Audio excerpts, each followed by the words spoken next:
All right, welcome back, everybody. My name is Mr. Rodriguez. I'm one of the other Algebra 2 teachers here at Whittier High School, along with Ms. Cabrera and Ms. H.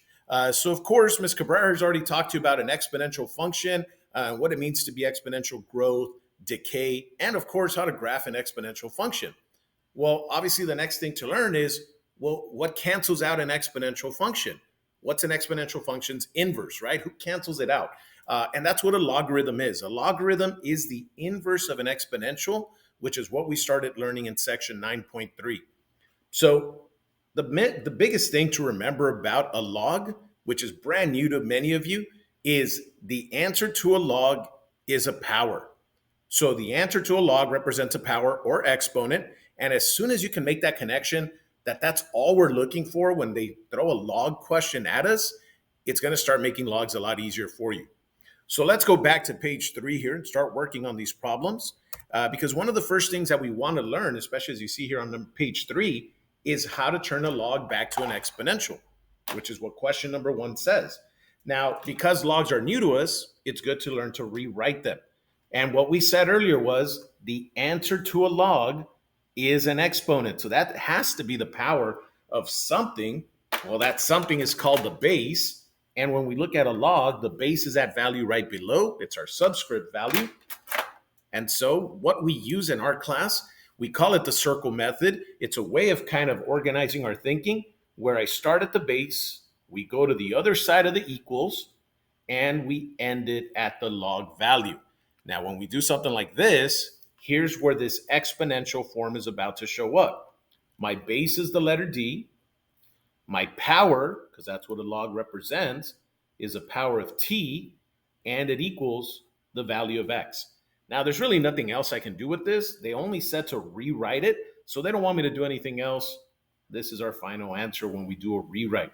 The idea is, if we don't understand logs yet, then turn it back into an exponential. Exponents is something that we're used to working with. But then we get this question, right? We said, all right, this one does have a power already. And we see that it's a power of 4. We see, of course, that we have a base of 2 in this problem.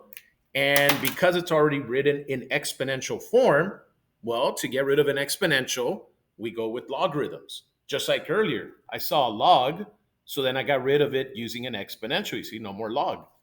Well, here, it's already an exponential, so the circle method comes in handy again, where we start at the base, we go to the other side of the equals, and then we come back. In this case, we're coming back to the power. And it makes sense because a log base 2 of 16 is equal to, remember what we said, the answer to a log question is the power itself. So there's that power. And again, we don't have to do any other math. This is just a rewrite question.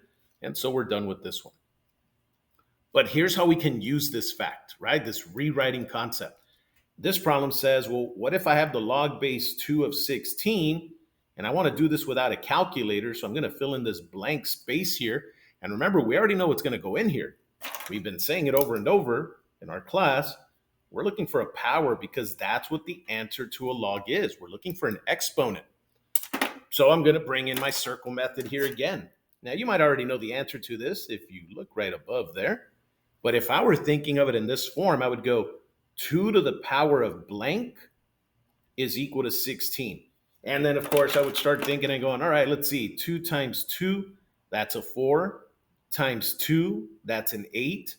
Times 2, there it is. We're looking at that 16. And notice how it took 4 of these to get that 16. So there goes my answer. 2 to the power of 4 is going to give me that 16. And because the answer to a log is that power, then we know the answer is 4. So again, that's why it's very important to rewrite, being able to go from exponential to logarithmic back and forth, because it's going to make some of these problems a little bit easier for us. Now, we have made some changes to number 12. So check out number 12. It says the log base 10 of 3 now. And of course, we're also going to look at the number 18, which we also have to change to the natural log of 12. When we're using a calculators, our calculators are only set, or most of them are only set, to work with a common logarithm base 10 or the natural logarithm base e. So here we go. Get our calculator ready. Now remember, you don't have to type in the 10.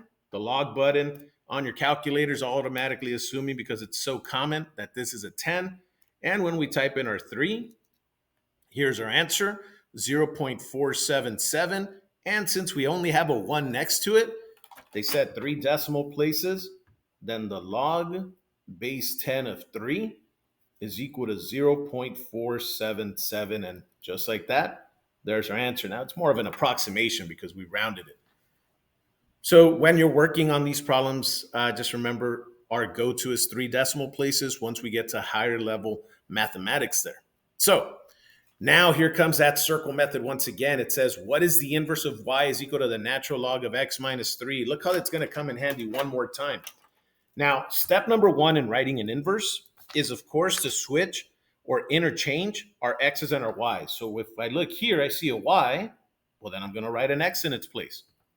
Is equal to natural log of, I see an x, well, then I'm going to write a y in its place. But notice how everything else remained where it was. Nothing else moved. Everything stayed where it was before. And here we go. When we're working with the natural log, don't forget there is an invisible e as our base. It's so common we never have to write it down, but technically it is there. And this is where rewriting comes in handy. So I'm going to use the circle method one more time. We said we start at the base, and I know we're not used to going this way, but that's fine. We start at the base, we go to the other side of the equals, and then we come back into the log. Now it's not just the y, it's everything in that parentheses. And so we end up with base e to the power of x is equal to y minus 3. Now, the y is technically not by itself, so we still need to get rid of that 3, but this is where our basic algebra kicks in. We do the opposite operation, and because I can't actually add the 3 and the e together, then the way you read it is the way you write it. Here's what I mean. So it says y equals e to the x plus 3. The way I read it is the way I'm going to write it. And just like that, we're done. Our goal was to get the y by itself. This is the inverse function. All right, so now that we've done one with a logarithm and we turned it into an exponential, well, now, of course, we're going to practice one that has an exponential, but we're going to go into a logarithm because that's what gets rid of an exponential function. So here we go. First of all, let me write it down again because it's a little tough to see here. So y is equal to 5 to the power of x minus 2. But again, the very first step that we're going to take is as soon as I see a y, I'm going to put an x in its place. The 5 remains where it is, but the x has now become a y minus 2. Now remember, all of this is the power. So we have to make sure that we keep that there. And so here we go. How do I get rid of an exponential? Then I'm going to bring in logarithms. And when I bring in the logarithm, I start at the base. I go to the other side of the equals, and I will end it at the power because the power is the answer to a log. And so for this problem, we have a log base 5, there's my 5, of the x, if I follow that circle method, and it equals, just like before, the answer to a log is the power, so y minus 2. Which now means, if you notice, the y technically is not by itself, so there is still one more step that I have to take to get rid of this 2, and that's to add the 2 to both sides. Now notice we can't add the 2 with the 5, we can't add the 2 with the x either, which means we're pretty much done. See, the y is officially by itself, that was our goal, and the way I read it is the way I write it. Log base 5 of x plus 2. So log base 5 of x plus 2. Now, the only thing to remember here is I'm only taking the log of the x. The 2 is separate from that, so sometimes you'll see people put a little parentheses to remind others that they're only taking the log of the x only, and then they'll add the 2 afterwards. But just like that, we once again now have found the inverse to this exponential function, which is now a log, so we do have the inverse going here.